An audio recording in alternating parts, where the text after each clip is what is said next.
on that note of beating people up on prices, so I sent you that picture of that house because obviously at the moment, one of the things I said was, as soon as we're out of this corona nonsense, the first thing I'm doing is I'm buying myself a house, because I've been constantly pumping the money back into deals and I haven't bought myself a house.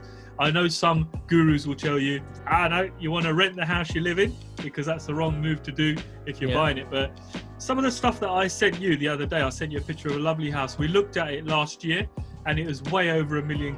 We looked at stuff that was 1.1, 1.2. We're now seeing that stuff down to £800,000. And you're thinking to yourself, damn, some of these properties have been on the market for a year anyway, and they're already dropping their pants by a couple of £100,000. And you're thinking, what kind of deal am I going to get when we do come out of this and we can actually go and view stuff? Is this going to be the time for me to buy that nice house that I've always wanted to buy and get it at the right money? You know, so I think put the investment aside for your own personal home. I think now for us as a family looking for our ideal family home, it's going to be a great time for us to find that property with every single thing that we want in it. I think like something just interesting you reminded me on that is that on Twitter, I check out Twitter once a day, because it's like people are brutal on the internet. It's hilarious the way they tear into politics. Like, it's just hilarious if you don't take it seriously. If you're into politics, you're going to get into fights. But anyways, I have seen a lot, and I think it's been trending, a lot of people wanting, basically, I'm going to be really rude here as if I'm not normally, like a lot of dumb millennials wishing for a housing market crash so they can afford their first house, because they live paycheck to paycheck, and instead of saving money, they go out all the time and spend money on Ubers, and they blame the government for their own stupidity. Anyways, they have been saying, oh, I want a housing market crash, then I can get my first house, and, you know, blah, blah, blah, you know, and it's Guilty. a bit...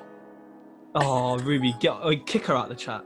But I'm not like them millennials. I'm a different kind of millennial. So what is this the Ruby show or what? Can you mute yourself? Sorry. Bye-bye. I'm joking, love. So I think it's a bit stupid, because they're not thinking about the current homeowners whose LTV is going to drop. They're not thinking about all the repossessions that are going to happen. They're not thinking about the current, you know, they're not thinking about anyone but themselves. And a housing market crash isn't necessarily going to help them, because it doesn't mean that lending is going to be available. So I think there's a lot of, like, I don't know, cultural stuff going around of like, oh yeah, you know, housing market crash, that'd be great for us. But actually, it really would not be good for us. And that's another thing that I think you kind of just be aware of, right?